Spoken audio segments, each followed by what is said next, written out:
Hey dolls, hey girlies, it's me, Damaris, and this is my cat, Winnie. I've mentioned her in previous videos. She's here because she wouldn't leave my leg alone. So, she's just here just vibing with us. I know I'm holding her neck like that, but it's because she's so limp. Alright, Wee Wee, you wanna get down? Alright, Mama. Okay, anyway, back to the video. So this video, we're gonna be talking about chapters 7 and 8,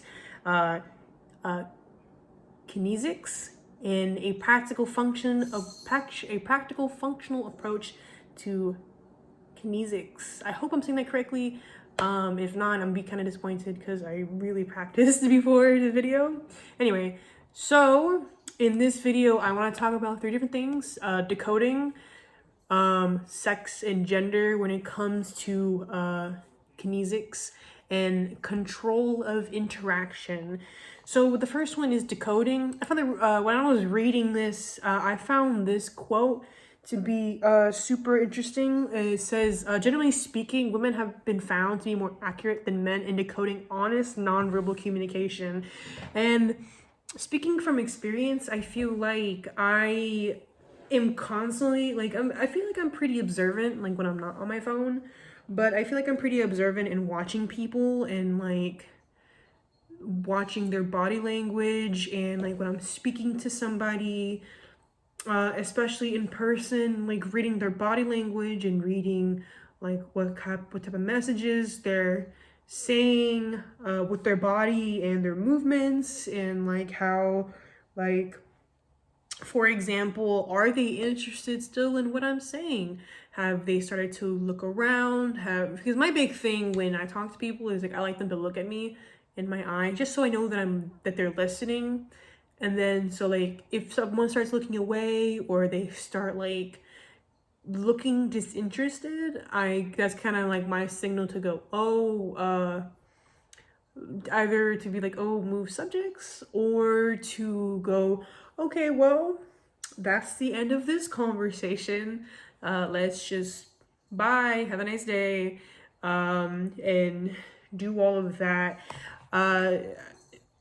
It's just super interesting. I mean, it makes sense because as women, I feel like we're trained to read body language a lot more than men are, and not only like just like anger and sadness or happiness, but like a wide range of emotions, which I find really interesting, especially since like I come from a family of 3 girls, and so reading my sister's body language and seeing like, are they pissed at me today?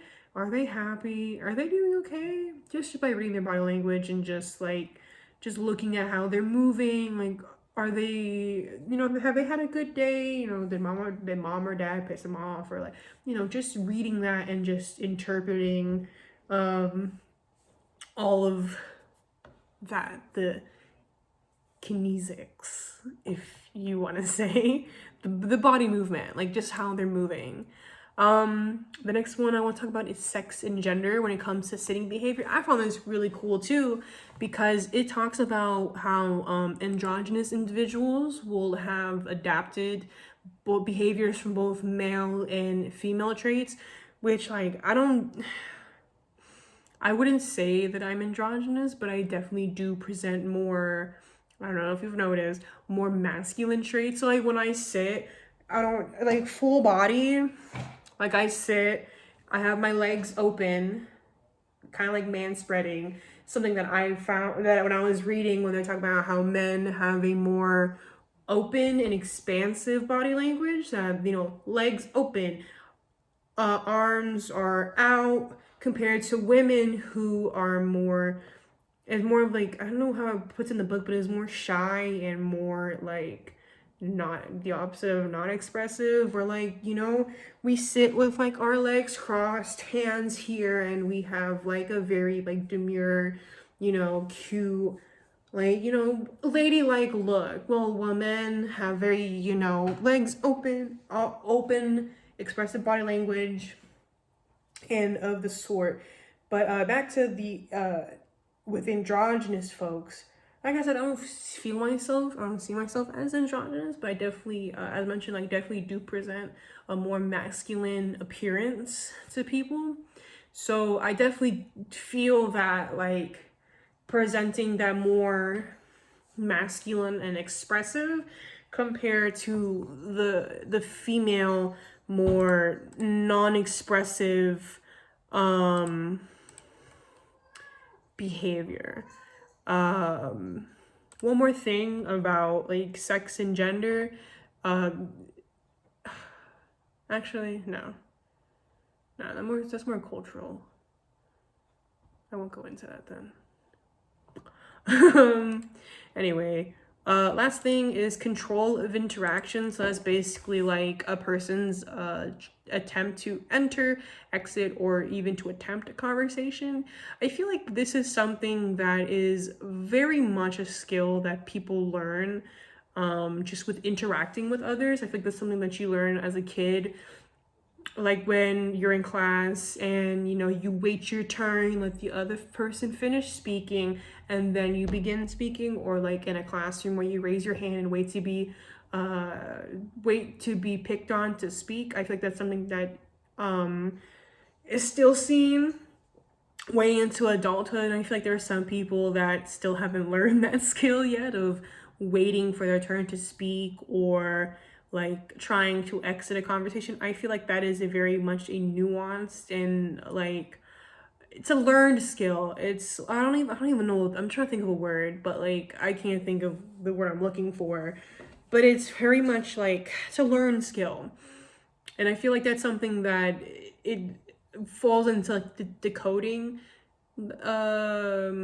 category also, because like if I'm speaking to somebody, I'm speaking, I'm listening to you, I'm listening to what you're saying, I'm waiting for you to finish your turn, and then in my mind I'm like, okay, are they finished? Oh, they paused? Okay, it's my time to go. Oh no, that wasn't a pause, that was a brief pause, and they continue. Okay, then I wait. So it's like me listening for those cues in the conversation of me going, oh, this is a very long pause. Oh, no, they're staring at me. Oh, no, they're wondering, why am I not speaking back? Oh, now is my time to go. Or if I'm talking to somebody and I hear a pause and it's a brief one, and then I go, oh yeah, but by the way, XYZ, and then I say my side of it. And then also with start a conversation, like at work, like people will talk, and then I'll overhear something and I go, what were y'all saying about that customer? What were y'all saying? And then I just like interject myself. Although I feel like that sometimes is a bit rude to just like interject yourself in conversations. But that also is that control of interaction, of knowing when to enter conversation, and then also like when to know it, like it's your place to fall in to this conversation, if it's appropriate. It's all of like just reading all these messages, all these nonverbal messages that are being thrown at you at lightning speed, and you're just going, wait, oh, wait, into the conversation. And like I said, I feel like it's a learned skill. I feel like that's something that people are continually like learning and improving on. As I said, there is definitely people out there who can improve that skill. I feel like that's a skill that I've slowly but surely have mastered. I'm not quite there yet, but I feel like I'm almost there when it comes to conversations in person. Zoom, that's another story. Internet sucks. Zoom sucks sometimes when you're trying to talk to somebody and y'all talk at the same time and it's just a mess. But anyway, I've talked my talk for this video. I hope y'all enjoyed it. I hope y'all watched this video. I know no one watched my last one. It was so long. I apologize for that. But this is the end of this video.